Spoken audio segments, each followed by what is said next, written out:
जनता के लाउडस्पीकर में आपको सीधे लिए चलते हैं गोरखपुर, जहां लोकसभा चुनाव को लेकर बीजेपी, कांग्रेस और सपा के बीच कड़ी टक्कर देखने को मिल रही है। अपने अपने मनपसंद प्रत्याशी और पार्टियों को लेकर गोरखपुर की जनता क्या सोचती है, जनता का क्या मूड है, इंडिया न्यूज संवाददाता सुशील कुमार की ये रिपोर्ट देखिए। लोकसभा चुनाव 2024 को लेकर बिगुल फूका हुआ है और लगातार चारों तरफ प्रत्याशी वोटरों के दरवाजे पे पहुंच रहे हैं। लेकिन ऐसे में सवाल ये उठता है कि मौजूदा सांसद, मौजूदा जनप्रतिनिधि ने कितनी बदली अपने शहर की तस्वीर। गोरखपुर में दो लोकसभा क्षेत्र है, एक सदर और दूसरा बांसगांव। हम इस समय बांसगांव संसदीय क्षेत्र में मौजूद है, जहां पर 3 बार से सांसद कमलेश पासवान है। इस बार चौथी बार वो मैदान में है भारतीय जनता पार्टी के जो है बैनर से। तो कहीं ना कहीं कितना बदला है कौड़ीराम, कितना बदला है बांसगांव, कितनी बदली है सूरत, इसको लेकर हम आम जनता से बातचीत करेंगे, उनसे पूछेंगे और ये जानने की कोशिश करेंगे। ये बताइए कि कौड़ीराम, बांसगांव की बात करें तो यहाँ पर 3 बार से सांसद आपके कमलेश पासवान रहे हैं। क्या लग रहा है कि कितना बदला है बांसगांव इन 3 सालों के अंदर? ये चौथी बार वो मैदान में है। 3 सालों के अंदर तो मुझे तो एकदम बदलाव नहीं दिखा। वही जो भी यहाँ की मूलभूत समस्याएं हैं, एक भी पूरे मार्केट में पानी का टोटी नहीं है, जबकि टंकी यहाँ है। पूरे कौड़ीराम में आधे से अधिक जगह सप्लाई नहीं है। सड़कों की हालत, माननीय सांसद जी जहाँ हैं रहते हैं, उनके वहाँ एक सड़क गई है, उसी को देख लीजिएगा। बहुत कोई बदलाव तो मुझे नहीं दिखता है। अच्छा, बदलाव नहीं दिखता, फिर भी 3 बार से वो सांसद हैं, ऐसा क्यों? अब ये तो सोचने की बात है। सांसद हैं 3 बार से, जो भी उनके विपक्ष में खड़ा हुआ वो उस दमदारी से अपनी उपस्थिति दर्ज नहीं करा पाया। इस बार क्या लग रहा है, एनडीए गठबंधन भी दमदारी से खड़ा होगा? इस बार लगता तो यही है, क्योंकि विकास तो कहीं से नहीं दिखता है। हम वो अपने आंकड़े की बाजीगरी में दिखा दें, ये सड़क बनी है, वो सड़क बनी है, वो दूसरी बात है। लेकिन स्थानीय स्तर पर कोई स्थानीय बता दे कौड़ीराम मार्केट में कौन ऐसा रद्द-बदल हुआ है, कोई कुछ रद्द-बदल हुआ है तो बताएं। ये जो प्रत्याशी है वो भी 2 बार पहले भी बसपा से हार चुके हैं, तीसरी बार एनडीए गठबंधन से। हाँ, हार चुके हैं, लेकिन इसके पहले ये यहाँ बसपा सरकार में मंत्री भी रह चुके हैं। हाँ, बिल्कुल ठीक है, आपने मंत्री भी रह चुके हैं। कितना बदला है बांसगांव? क्या लग रहा है, आम जनता अपने हिसाब से देखती है तो क्या लग रहा है कि अभी जो मौजूदा सांसद थे उनसे कितनी और अपेक्षा है, या फिर अभी किस हिसाब से वोट करेंगे वो? सबसे पहले मैं कौड़ीराम की धरती पर आपके चैनल का मैं स्वागत करता हूं, और आपने यहाँ की मूलभूत समुदायों के जो समस्याओं को उसको आपने उजागर करने के लिए जो सवाल पूछा है, तो कौड़ीराम की समस्याएं अनगिनत हैं। कौड़ीराम की सबसे बमूल समस्या, कौड़ीराम जो है जाम का क्षेत्र बन गया है। जाम यहाँ आए दिन लगता है, इस पर आज तक सरकार ने कोई विशेष ध्यान नहीं दिया। दूसरी चीज़, कौड़ीराम में नाली की समस्या है, जल निकासी की समस्या है। यहाँ के जो भी जनप्रतिनिधि हैं इस पर कोई ध्यान नहीं देते हैं। समस्याओं का बार है। अभी तो तार यहाँ बिजली का बदला गया, नहीं जज्जत तार भी पड़े हुए थे, ये भी एक समस्या है। तमाम समस्याओं को देखते हुए कौड़ीराम की जनता अगर परिवर्तन चाहती है तो फिर इनके कारणों से नहीं होगी, अपनी समस्याओं से होगी। हम अपनी समस्याओं पर ध्यान देंगे तो जरूर परिवर्तन चाहेंगे। और ये जो भी ये परिवर्तन चल रहा है, जो भी ये 2 बार से 3 बार से जो ये सांसद हो रहे हैं, यह इनके क्रियाकलाप से नहीं, यह योगी और मोदी के नाम पर जीतते हैं। हाँ, ये बात मुझे भी सुनाई दिया था कि यहाँ पर योगी और मोदी के नाम पे वोट पड़ता है, यहाँ पर जो प्रत्याशी है उनके नहीं।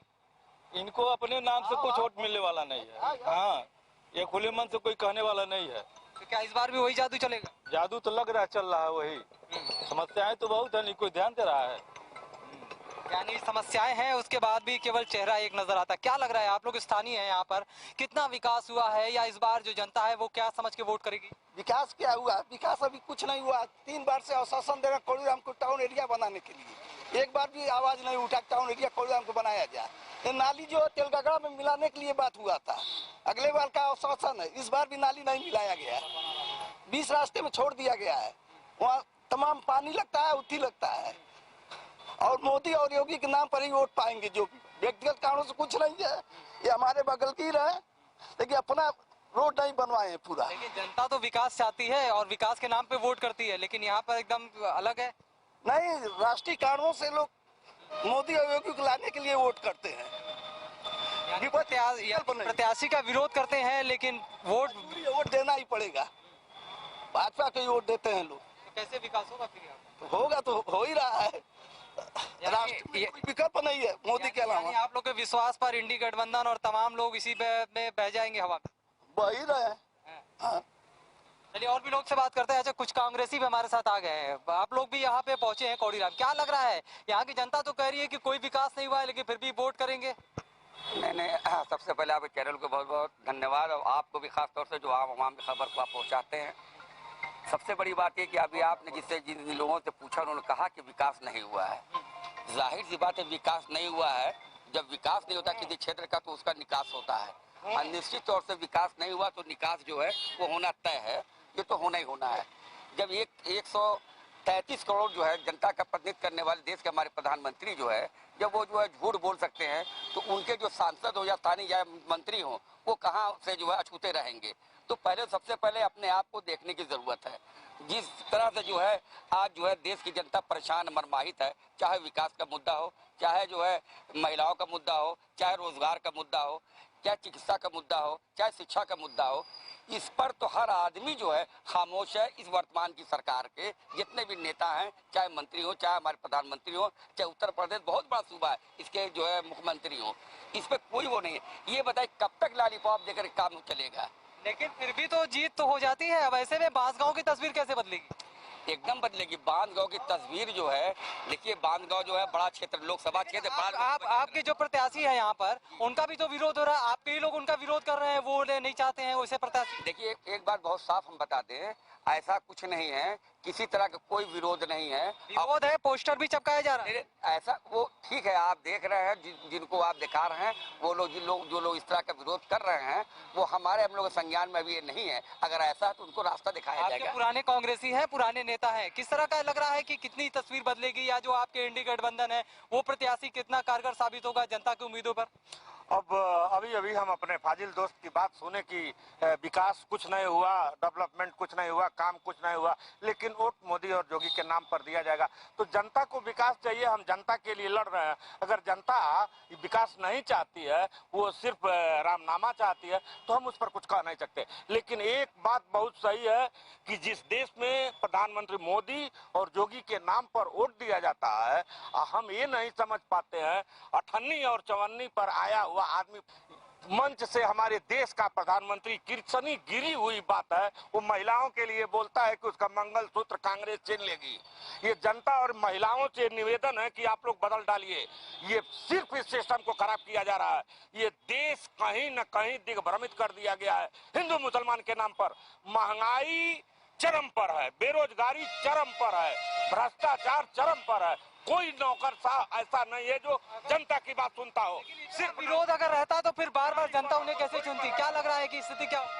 1962 में इंदिरा गांधी ने मंगलसूत्र अपना गिरवी रखा और पूरे देश के महिलाओं ने अपना सोना और गहना जो है देश के लिए दान दिया। लेकिन 1962 के युद्ध के बाद उस गहने का क्या हुआ, आज तक कांग्रेस उसका हिसाब नहीं दे पाई। और रह गई मोदी और योगी की बात, मोदी और योगी देश के लिए बहुत आगे तक काम किए हैं और आगे की सोच है उनकी, और आने वाले समय में देश जो है इकोनॉमी के क्षेत्र में बहुत ऊपर जाने वाला है। यानी आप समझते हैं कि दूरदर्शी जो सोच है वो जनता समझ रही है? जी। चलिए हम महिलाओं से आपके पास आते हैं, फिर आएंगे आपके पास, महिलाओं से और बात कर लेते हैं। क्या लग रहा है कि आप यहीं के रहने वाली हैं? नहीं, आप यहीं के रहने वाली आप लोग? नहीं, मतलब हाँ गाँव के हैं। चलिए कोई बात नहीं। आपको क्या लगता है कि क्या परिवर्तन हो रहा है इस बार?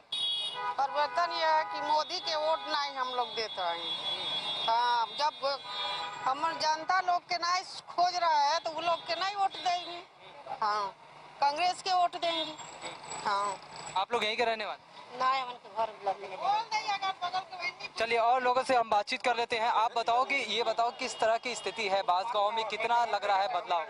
जी एक बार फिर से पूछेंगे, जवाब मैं देना जरूर चाहूंगा। क्या पूछ रहे थे एक बार? बांसगांव की कितनी तस्वीर बदली है? पिछले 3 बार से बीजेपी के ही सांसद रहे हैं, इस बार जनता क्या समझ के वोट करेगी? जनता इस बार बदलाव के मूड में है और जनता बदलना चाहती है, क्योंकि योगी और मोदी के नाम पर पिछली 2 बार से लगातार इन्हें जिताया गया, लेकिन योगी और मोदी के नाम पर इन्होंने वोट तो ले लिया, लेकिन विकास के नाम पर गोरखपुर जनपद का यह दक्षिणांचल इलाका बेहद पिछड़ा हुआ है।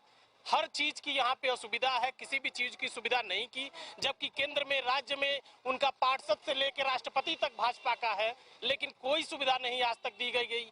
आज दक्षिणांचल ये कटा हुआ है गोरखपुर जनपद से, कोई विकास के नाम पर सांसद महोदय यहाँ पर गायब रहते हैं। पिछले दिनों तो उनका पोस्टर भी लगा था कि लापता सांसद को ढूंढो, लापता सांसद को पकड़ के लाओ। और लगता है लेकिन फिर भी जीतते वही हैं। मैं एक चीज ये जानना चाहता हूँ कि क्या इस बार जनता क्या मूड रही है, जनता क्या सोच रही है, जनता किस तरह के किस चीजों को लेकर के वोट करेगी? क्योंकि आप अगर यहाँ के रहने वाले हैं तो कितना बदला है बांसगांव, मैं ये जानना चाहता हूँ। जनता जो विकास के नाम पे वोट करेगी। आज गोरखपुर जाने के लिए 4 लाइन हाईवे बना हुआ है। एक समय था कि गोरखपुर जाने के लिए हमें मशक्कत करनी पड़ती थी, सड़क गड्ढे में है कि गड्ढे में सड़क है पता नहीं चलता था। और इधर पूर्वांचल में जो है सड़क का जाल बिछा हुआ है। आप यहाँ से गोरखपुर जाइए और गोरखपुर से पूरे देश में के किसी भी कोने में चले जा सकते हैं आप। अच्छा, एक चीज ये बताइए कि क्या वजह, जब प्रत्याशी जब चुनाव होता है तभी प्रत्याशी सामने आता है? हम नहीं बोल पाई, हेलो बोली हैं। आप बताइए क्या प्रत्याशी, अच्छा ये बताइए प्रत्याशी जब भी किसी पार्टी का हो, जब चुनाव आता है तभी आपके पास क्या इनके पहले जो इंडी गठबंधन के प्रत्याशी हैं उन्हें इसके पहले आपने देखा है? पहले तो उनका यहाँ आवास था, अब 4 लेन बन जाने के नाते यहाँ से निकल गए, नहीं तो आवास था तो यहाँ रहते थे वो। अब नहीं रहते? अभी यहाँ नहीं। अब जब वो आपके सामने मैदान में है तो फिर क्या लग रहा है कि आप लोग कुछ सोचेंगे? बिल्कुल सोचेंगे, पुराने नेता हैं। लेकिन बांसगांव तो ये चाहता है कि हर बार केवल वोट करता है तो सिर्फ एनडी गठबंधन के जो प्रत्याशी हैं ये पहले बसपा में थे, ये कांग्रेस में चले गए, अभी चुनाव लड़ने के लिए चले। कांग्रेस का कोई भी मूलभूत प्रत्याशी इस पार्टी से नहीं आया है, ये बसपा से सीधे कांग्रेस में गए और कांग्रेस से इनको टिकट मिल गया है। जबकि सपा और इसका कांग्रेस का गठबंधन है तो उसमें इनको थोपा गया। जब कार्यकर्ता भी इसको उनको स्वीकार नहीं कर रहे हैं। कार्यकर्ता सपा और कांग्रेस के उनके मूलभूत पार्टी का कोई प्रत्याशी है तो उसको स्वीकार करते, ना तो कोई सपा का प्रत्याशी है ना कोई कांग्रेस का प्रत्याशी है। बिल्कुल ठीक है। आपसे मैं ये बात करता हूँ क्योंकि आप बुजुर्ग हैं, बहुत सालों से वोट करते होंगे। क्या लग रहा है पहले के वोटिंग में, आज के वोटिंग में, पहले के जनप्रतिनिधि में, आज के जनप्रतिनिधि में कितना अंतर है? बहुत अंतर है। क्या वाराणसी लेकर चलते हैं जहां से बीजेपी की तरफ से पीएम मोदी, कांग्रेस की तरफ से अजय राय और बीएसपी की तरफ से अतहर जमाल लारी चुनावी मैदान में है। ऐसे में वाराणसी की जनता क्या सोचती है, उनका क्या रुझान है, किस पार्टी की तरफ रुझान है, देखिए इंडिया न्यूज संवाददाता की खास रिपोर्ट। 2024 के लोकसभा चुनाव बेहद नजदीक है। ऐसे में तमाम पार्टियां अपनी प्रत्याशी भी उतार चुके हैं और मैनिफेस्टो भी जारी हो चुका है। लगातार तैयारियां जोरों शोर पर चल रही है और हम इसमें मौजूद है बनारस में। प्रधानमंत्री नरेंद्र मोदी का यह संसदीय क्षेत्र है और तीसरी बार प्रधानमंत्री नरेंद्र मोदी यहां से ताल ठोक रहे हैं। उनके साथ इंडिया गठबंधन के जो प्रत्याशी हैं वो अजय राय हैं और वहीं बीएसपी ने अतहर जमाल लारी को भी मैदान में उतार दिया है। तमाम लोग यहाँ पर बातचीत करने के लिए, काशी हिंदू विश्वविद्यालय के शोध छात्र हैं, कुछ समाजसेवी के लोग भी हैं यहाँ पर। तमाम लोगों से बातचीत करेंगे। सबसे पहले आप अपना नाम बताइए। अभिषेक सिंह, छात्र नेता, काशी हिंदू विश्वविद्यालय। अभिषेक भाई ये बताइए कि क्या माहौल लग रहा है बनारस में? प्रधानमंत्री 10 साल यहाँ रहे, बहुत सारे काम हुए और क्या लगता है कि इस बार इंडिया गठबंधन की जो प्रत्याशी अजय राय या फिर अतहर जमाल लारी, किस तरह की फाइट होगी? जिसे देखिए, ये स्पष्ट है कि 14 का चुनाव और 19 का चुनाव और आज 24 का चुनाव, हम 2 पंचवर्षीय योजना 14 से 19 और 19 से 24 हम बिता चुके हैं। 14 में भी नरेंद्र मोदी जी ही प्रत्याशी थे और विपक्ष के तौर पर आप अजय राय जी ही थे। 19 में नरेंद्र मोदी जी ही थे और अजय राय जी ही थे। बसपा के जो एक बार बसपा गठबंधन में रही, इस बार बसपा ने अपनी प्रत्याशी उतारा है। तो ये सामान्य रूप से अगर कोई भी व्यक्ति है जो थोड़ा सा समझदारी रखता है वो समझेगा कि जो संयुक्त एक साथ जो दलें लड़ी उसमें भी एनडीए जो था, वो जो नरेंद्र मोदी जी थे वो बढ़त बना के चुनाव जीते। तो जब ये अलग अलग होकर के लड़ रहे हैं तो सवाल ही नहीं बनता है, क्योंकि जो मत है, सपा कांग्रेस तो साथ में है। जैसे देखिए, सपा और कांग्रेस के साथ में होने का मुझे नहीं लगता है कि कोई वो बन पाएगा, और इसलिए नहीं बन पाएगा कि वर्तमान समय में आपने कहा कि कैडर वोट, तो कैडर वोट का थोड़ा कुछ अभाव है। तो एक ही दल समाजवादी पार्टी का जो है वो अगर है तो मुझे नहीं लगता है कि बहुत प्रभावी ढंग से वहाँ पड़ेगा। और पुनः 24 में देश के प्रधानमंत्री नरेंद्र मोदी जी चुनाव जीतेंगे और ये सर्वविदित है और आप भी समझ रहे हैं, हम भी समझ रहे हैं। अभिषेक भाई का कहना है कि तीसरी बार प्रधानमंत्री यहाँ से जीतने जा रहे हैं। आप आम आदमी पार्टी से ताल्लुक रखते हैं, आप ये बताइए कि आम आदमी पार्टी का भी सपोर्ट है, समाजवादी पार्टी और कांग्रेस पार्टी ये सब गठबंधन में। अजय राज जी कितनी मजबूती के साथ चुनाव लड़ पाएंगे, अपना पहले नाम बता दीजिए। मेरा नाम डब्लू यादव, छात्र काशी हिंदू विश्वविद्यालय, जिला अध्यक्ष वाराणसी छात्र विंग। इस बार अजय राज जी कहीं न कहीं चुनाव बहुत मजबूती से चुनाव लड़ेंगे और उनके साथ हर वर्ग है और खास तौर पर सबसे ज्यादा युवा, क्योंकि इस बार जो भारतीय जनता पार्टी ने युवाओं के साथ की है, बेरोजगारी और छात्र संघ जो बंद करके जो एक छात्र नेताओं को एक रास्ता मिलता था राजनीति में जाने के लिए, इसको कहीं न कहीं रोक के ये प्रधानमंत्री जी ये युवाओं को रोक के कहीं न कहीं ये अपना नुकसान किए हैं। ये वोट बैंक जो युवाओं का है ये कहीं न कहीं अजय राज जी के साथ है और मजबूती से है। तो ये बताइए कि अतहर जमाल लारी भी आ गया बीएसपी से, मुस्लिम समाज जो था अब वो थोड़ा असमंजस की स्थिति में है कि वो जाए तो जाए किधर। इससे देखिए इंडिया गठबंधन को कोई फर्क नहीं पड़ेगा। कहीं न कहीं मुस्लिम समुदाय भी जानती है कि इंडिया गठबंधन इस बार मजबूती से लड़ रही है और बीएसपी बी टीम के तौर पर यहाँ पे लारी जी को लड़ाई है और इससे अजय राय को कोई नुकसान नहीं होगा और जो मुस्लिम समुदाय है कहीं न कहीं खुल के अजय राय जी को वोट देगी। आप किस तरीके से पूरा ओवरऑल देखते हैं इस बार 2024 के चुनाव, क्योंकि विकास की बात की जाए तो बहुत सारे काम हुए बनारस में, बनारस की जो तस्वीर है वो बिल्कुल बदली हुई है।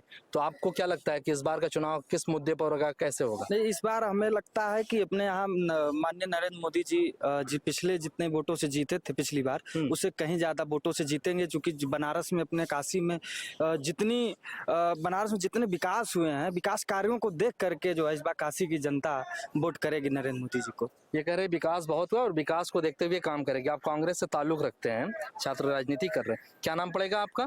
जी, मेरा नाम डॉक्टर डी.आर. शशि है, मैं बनारस हिंदू यूनिवर्सिटी का। क्या लगता है कि मोदी जी को चुनौती दे पाएंगे आपके नेता? बिल्कुल बराबर की टक्कर है, 50-50% की टक्कर है। और रही बात बनारस में विकास की, तो विकास कुछ खास है नहीं। जो पहले की सरकारें थी, समाजवादी पार्टी की सरकार थी, उसने यहाँ रोड मैप बनाया, उसने यहाँ का धरातल बनाया विकास के लिए। बाकी विकास का कुछ है ऐसा है नहीं जितना मीडिया में दिखाया जाता है, जितना प्रचार प्रसार में किया जा रहा है। क्योंकि अभी आप देखिए क्योटो की बात करते थे, क्योटो करते करते पूरा शहर जाम से फंसा रहता है। रोज इतने टोटो रोपवे मिल रहा है आपको बनारस में? रोपवे से काम नहीं चलेगा सर। जब हमको यहाँ जरूरत है पब्लिक ट्रांसपोर्टेशन की, बस की, रोपवे में 4 लोगों को बैठाएंगे, बस में आप 100 लोगों को बैठा करके लेके जाएंगे। पब्लिक ट्रांसपोर्टेशन की नितांत आवश्यकता है। इलेक्ट्रिक बस है वो तो चल भी रहा है, लंका से कैंट लगातार हर मिनट। जितनी आवश्यकता में चाहिए उतनी आवश्यकता में नहीं है, वो है नो डाउट है, बट जितना चाहिए उतना नहीं है।